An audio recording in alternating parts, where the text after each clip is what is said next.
நமஸ்காரம். நம்மளுடைய கோயில் பயணத்தில் அம்பாளுடைய கோயிலில் அம்மன் அப்படின்னு சொல்லணுன்னா பெரிய பாளையத்தம்மன், பவானி அம்மன், பெரிய பாளையம், ரொம்ப சிறப்பு வாய்ந்த அம்மனுடைய தரிசனம் கிடைக்கணும் அப்படின்னா பெரியபாளையம் பவானி அம்மனை அவசியம் தரிசித்தே ஆகணும். திருவள்ளூர் மாவட்டத்தில் பொன்னேரி அருகாமையில் இருக்கக்கூடிய பெரிய பாளையம். இந்த ஊருக்கு ஏன் இந்த பேர் அப்படின்னா,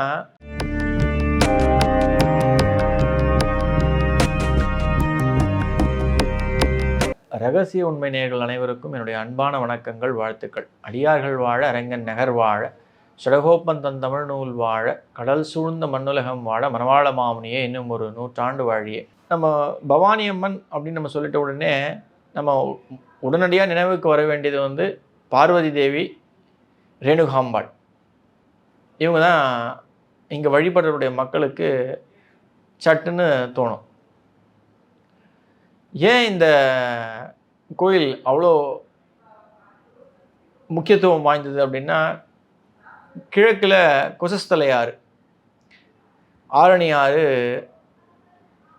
365 நாளில் கிட்டத்தட்ட எல்லா நாட்களும் வற்றாது ஓடிக்கொண்டே இருக்கும். இந்த கோயிலுடைய முக்கியத்துவம் அப்படின்னு சொல்லணும்னா, கம்சனுக்கு அழிவு அப்படின்றது 8வதாக பிறக்கக்கூடிய கிருஷ்ணரால் ஏற்படும் அப்படின்னு வரலாறில் சொல்லப்பட்டிருக்கும். அதனால் கம்சன் எப்படியாவது இந்த குழந்தைய அழிச்சிட்டு நம்ம வாழ்க்கையில் நிறைய விஷயங்களை சாதிக்கணும் அப்படின்னு இருக்கும்பொழுது இந்த கிருஷ்ணரையும் தேவிக்கு பிறந்த ரேணுகாம்பாளையும் மாற்றி வச்சுட்டு கிருஷ்ணரை காப்பாற்றிடுவான்.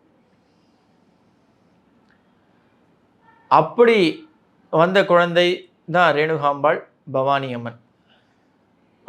அம்மனுடைய கோயிலில் எங்கேயுமே பரசுராமருக்கு தனி சன்னதி கிடையாது. ஆனால் அது இருக்கிற ஒரே கோயில் அப்படின்னா, தன் தாயுடைய கழுத்தை வெட்டிய பரசுராமர், அவருக்கு பவானி அம்மன் கோயிலில் சன்னதி, தனி சன்னதி உண்டு பரசுராமருக்கு. இந்த பெரியபாளையத்து பவானி அம்மன் கோயில், இந்த கோயிலுடைய விசேஷம் நான் ஏற்கனவே சொன்ன மாதிரி ஆடி மாதம் ரொம்ப விமர்சையாக கொண்டாடப்படுகின்ற ஒரு மாதம்.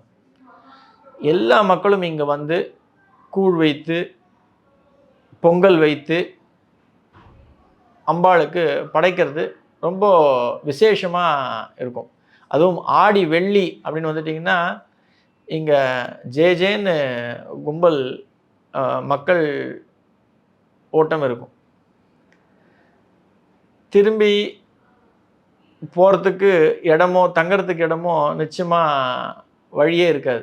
அவ்வளோ கூட்டமும் அவ்வளோ ஜனங்களும் விமர்சையாக இருக்கும். அது ஒரு கண்கொள்ளா காட்சினே சொல்லலாம்.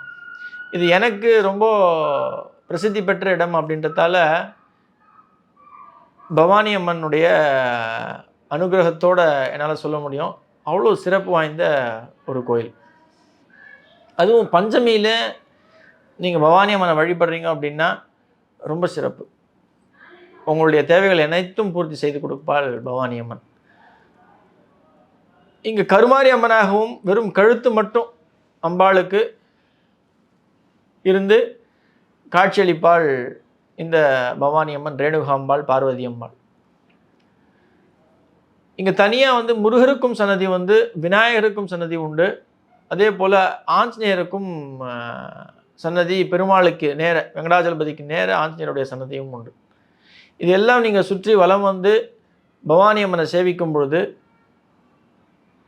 உற்சவரையும் சரி, மூலவரையும் சரி, அந்த வலம் நீங்கள் அமர்ந்து அந்த கோயிலை விட்டு வெளில வரீங்க அப்படின்னா அங்கே தனி தீர்த்தமும் உண்டு.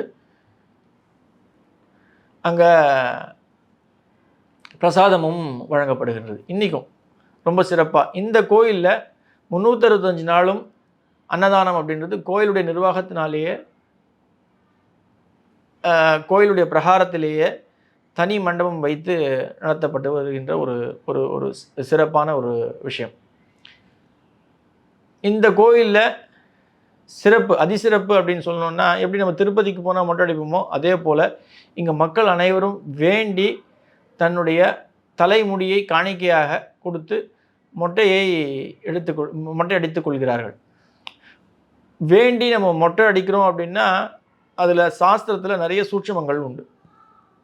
நம்ம மறுபிறவி எடுத்து வாழுகிறோம் அப்படின்னு தான் அதனுடைய கணக்கே. ஆணாகட்டும் பெண்ணாகட்டும் யாராக இருந்தாலும் தலைமுடிய அம்பாளுக்கோ பெருமாளுக்கோ நம்ம தானமாக கொடுக்குறோம், அதை வெட்டி கொடுக்குறோம் அப்படின்னா வேண்டி நம்மளுடைய வாழ்க்கையே அந்த அழகையே கொடுத்துட்டு நம்ம ஒரு மறுபிறவி எடுத்து வாழுகிறோம் அப்படின்றது தான் சாஸ்திரத்தில் கூறப்பட்டிருக்கின்ற உண்மை. இங்கே வருகின்ற மக்கள் எல்லாருமே குடும்பத்தோடு தாய் தந்தை மகன் பிள்ளை அக்கா தங்கச்சியோட வேண்டி நான் ஏற்கனவே சொன்ன மாதிரி பொங்கல் கூழ் வைத்து பொங்கப்பானையோடு வைத்து மொட்டை அடித்துக் கொள்வது ஒரு வழக்கம். அம்பாளுக்கு அவர்களுடைய தலைமுடியை காணிக்கையாக கொடுத்து அவர்களுடைய காரியங்கள் நிறைவேற வேண்டிக் கொள்வது அன்றிலிருந்து தொன்று தொட்டு வருகின்ற ஒரு சாஸ்திரமாக விளங்கி கொண்டிருக்கின்ற ஒரு விஷயம். இங்கே வழிபாடு அப்படின்னு சொன்னீங்க அப்படின்னா எல்லா தரப்பட்ட மக்களும் எல்லா ஜாதி மக்களும் வழிபடுறது ரொம்ப சிறப்பாக இருக்கக்கூடிய ஒரு விஷயம். இந்த கோயிலுக்கு அந்த ஜாதி இந்த ஜாதின்னு இல்லாமல் எல்லா மக்களும் ஒன்று சேர்ந்து வழிபடுறது அது கண்கொள்ளா காட்சி. திருவள்ளூர் மாவட்டத்தில் அம்பாள் அப்படின்னு நம்ம சொல்லிட்டோம்னாலே அது பெரியபாளைய பவானி அம்மன் தான். சென்னைக்கு அருகாமையிலே இருக்கக்கூடிய ஒரு அம்பாள் கோயில். ஏன் இந்த கோயிலுக்கு ஈடாக சொல்லணும் அப்படின்னா அம்பாள் கோயில் வேறு எங்கேயுமே கிடையாது எங்கள் நார்தன் டிஸ்ட்ரிக்ஸில், வட மாவட்டங்களில். அவ்வளோ சக்தி வாய்ந்த சிறப்பு வாய்ந்த அம்மன். வெள்ளிக்கிழமையிலையும் பௌர்ணமி நாட்களிலும் அமாவாசை நாட்களிலும் அம்பாளை சேவிக்கிறது அவ்வளோ விசேஷம். வாய்ப்பு இருக்கவங்க நிச்சயமாக இந்த கோயிலுக்கு போய் சேவித்து அம்பாளுடைய அனுகிரகம் பெற வேண்டும் என்பது என்னுடைய தாழ்மையான வேண்டுகோள். நன்றி. ஆழ்வார் ஆச்சாரியன் எம்பெருமானார் ஜீயர் திருடிலே சரணம். ஆண்டாள் பிச்சுக்கலிங்கம் திருடிலே சரணம் சரணம் சரணம்.